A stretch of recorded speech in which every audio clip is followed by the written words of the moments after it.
काशीस जावे नित्य वदावे याप्रमाणेच आयुष्यात एकदा तरी माउंट फुजीची यात्रा करावी असे प्रत्येक जपान्याला वाटते। या यात्रेकरिता ओटसुकी स्टेशन पासून ही स्पेशल थॉमसची चित्रे असलेली सुंदर ट्रेन आहे।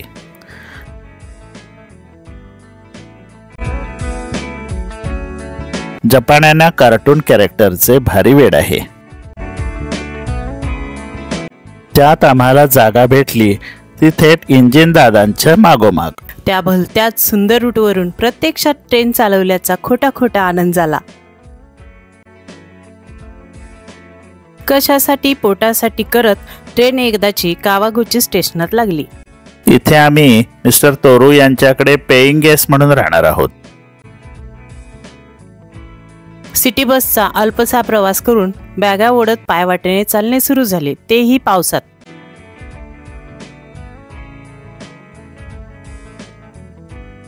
गुगलच्या बाईने अखेर आमच्या होमस्टेच्या दारात कसे बसे सोडले एकदाचे। सुमारे 80 वर्षापुढील वयोवृद्ध जोडप्याच्या पारंपरिक जपानीज वुडन हाऊस मध्ये राहायचा योग आला। त्यापेक्षाही सोने पे सुहागा म्हणतात त्यानुसार आमच्या खोलीच्या खिडकीत साक्षात माउंट फुजी हजर। इथे येणारे पर्यटक या व्ह्यूसाठी अशा खोल्यांना दुप्पट चौपट पैसे मोजतात, पण आम्हाला मात्र तो विनासायास भेटला होता। फार वेळ न रेंगाळता रोपवेच्या दिशेने निघालो। तिथे लाईन बेताचीच होती। अरत परतचे तिकीट काढून केबल कार मध्ये प्रवेश मिळवला। वर झेपावणाऱ्या केबल कारच्या धूसर काचेतून खाली कावागोचिको लेकचा विस्तीर्ण जलाशय आणि काठावर वसलेले शहर असा नयनरम्य नजारा होता। लोखंडी जिन्याने माउंटन टॉपला पोहोचलो। पुढे दरीच्या बाजूला लोखंडी कठडा बांधलेला ही व्ह्यूइंग गॅलरी, एका बाजूला खोल दरी आणि समोर पाण्याचा विशाल सरोवर, दुसऱ्या बाजूला जपानचा शैलराज माउंट फुजी। भोवती इतर डोंगर रांगांचं लचाण नसल्याने अगदी एकटाच उभा। त्याला 2 समान निमुळत्या बाजू, अगदी कोरीव, संपूर्ण डोंगर आकाशासारखा निळा कबरा, वरच्या टोकावरच फक्त पांढऱ्या शुभ्र बर्फाची टोपी। आजवर अनेक कविता हायकूमधून त्याचं हे विलोभनीय रूपडं अमर झालंय। खाली उतरून आम्हाला आता त्या सरोवराच्या जलाशयातून बोटिंग करायचं होतं, तेही सूर्य असताना। पटकन तिकीट काढून बोटीत शिरलो। गर्दी बरीच असल्याने डेकवरती मोक्याची जागा मिळेल याची खात्री नाही, तरी पण बघूया देव प्रसन्न होतो का।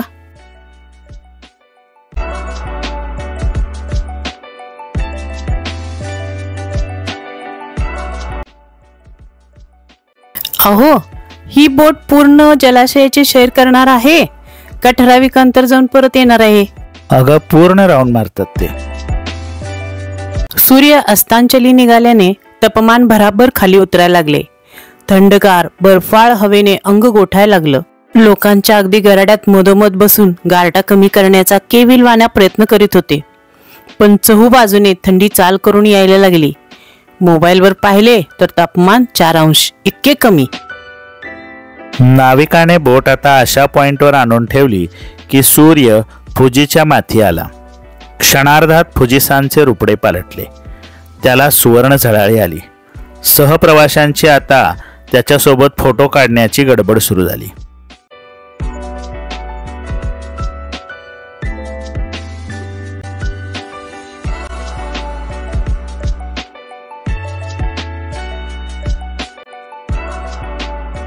एरवी शांत निश्चल तपस्व्यासारखा दिसणारा हा माउंट फुजी आतून अग्निप्रलयाचे कोठार आहे। ज्वालामुखी उद्रात घेऊन माती बर्फ मिरवणारा आणि आजूबाजूला त्याच्या सांगातून पाझरणाऱ्या झऱ्यांचे जलाशय, किती निसर्गाची कॉन्ट्राव्हर्सी आहे ना। आता आम्ही आमच्या रूमच्या खिडकीत परत आलोय। भूमितीत काढल्यासारखं त्याचं रेखीव रूप तो अंधारात गुडूप होईपर्यंत तासभर न्याहाळत होते। पहाटे लवकर उजाडले। खिडकीतून पाहतो तर काळा ढग त्याच्या दिशेने झेपावत होता। हळूहळू पुढे सरकत त्या मेघराजाने त्याचा पूर्ण ताबा घेतला। आज आता सकाळी 11 वाजता पूर्ण ढगाळ वातावरण आहे। मध्येच जोराची सर येते आणि पूर्ण आकाश भरून आले. इकडे या बाजूला माउंट फुजी आहे आणि आज त्याचे अजिबात कसलेच दर्शन नाहीये. वेदर फोरकास्ट नुसार इथून पुढचे 8 दिवस सलग असेच वातावरण राहणार आहे. आम्ही नशिबान होतो, आम्हाला माउंट फुजीचे मनसोक्त दर्शन झाले. प्रचंड थंडी आणि पाऊस यामुळे आम्ही घरी परतलो, पण आमच्या घरमालकाने आमचा हिरमोड होऊ दिला नाही. त्यांनी स्वतःच्या आलिशान गाडीतून आम्हाला सिटी टूरवरती नेले.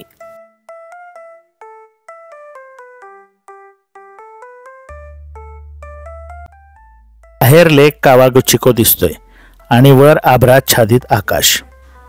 आमचा घर मालक मिस्टर तोरू हा निसर्गप्रेमी, धर्मनिष्ठ आणि उत्कृष्ट फोटोग्राफर होता. तो पट्टीचा पदयात्री दिसत होता. भराभर पावलं टाकीत तो चालत होता. आम्ही अक्षरशः त्याच्या मागोमाग पळत होतो. तो हसतमुख आणि कोमल स्वभावाचा होता. स्वतःहून सगळी माहिती देत होता. त्याने आम्हाला 6व्या शतकात बांधलेल्या शिंतो श्राईनकडे आणले. स्वतःबरोबर आम्हाला जपानी रिवाजानुसार पाण्याने हातपाय प्रोक्षण करायला लावले. इथे एकूण 3 देवळे, त्यात मोठाले सभामंडप आहे. आम्ही नतमस्तक होऊन बाहेर पडलो. दुसऱ्या मंदिरात असलेली घंटा व नगारा वाजवून देवाला जागृत केले, तर तिसऱ्या मंदिरात मोठ्याला लाल आकाश कंदील खाली उभं राहून आशीर्वाद घेतले. पुढे एका जागी हजारो वर्ष जुने वृक्ष पाहिले. जपानमध्ये झाडाला 1000 वर्ष पूर्ण झाल्यावर दैवत्व प्राप्त होते. त्याला अशा दैवी दोरखंड बांधतात. त्यांच्या वयानुसार त्यांची father mother tree, God father tree अशी नावे ठेवतात. हे आहे आजी आजोबांचे कपल ट्री. त्याची कथा तोरू यांनी आम्हाला समजावून सांगितली. त्यानंतर कावागुचिको येथील प्रसिद्ध शिबा साकुरा फेस्टिवलची बाग पण दाखवली, परंतु ती पुढच्या महिन्यात ओपन होणार होती. लंचसाठी आम्हाला तोरो साहेबांनी रोबोटिक रेस्टॉरंटचा पत्ता दिला. टॅबवरती पदार्थ सिलेक्ट करून ऑर्डर प्लेस केली. आता कन्फर्मेशनसाठी इथं ओके कर. पहिल्यांदा सॅलड आणून दिले आणि जपानी भाषेत काहीतरी मंजूळ बोलून स्क्रीनवरचे डोळे मिचकावून यंत्र मानवून निघून देखील गेला.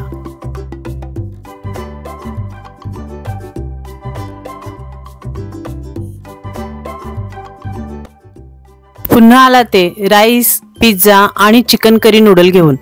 सोबत बिल पण घेऊन आला.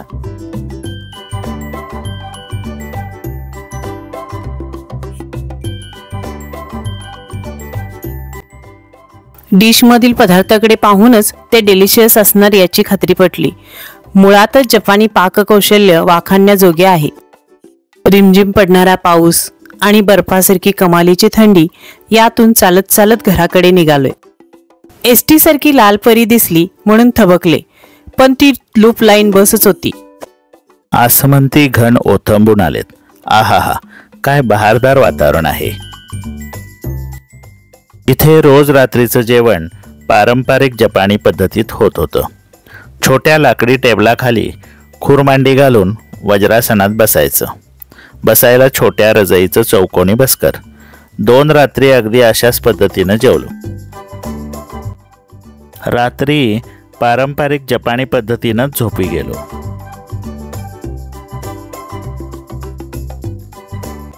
आमच्या जपान ट्रिपच्या पुढील भागात आपण जाणार आहोत राजधानी टोकियोला. तिथे आपण नव्या जुन्या वास्तुकला, पारंपरिक रहिवास आणि महानगरीचे धावते जग अनुभवणार आहोत. पुन्हा भेटू. तोवर स्वतःची काळजी घ्या, स्वस्त रहा, मस्त रहा आणि लाईफ एन्जॉय करा. Bye bye.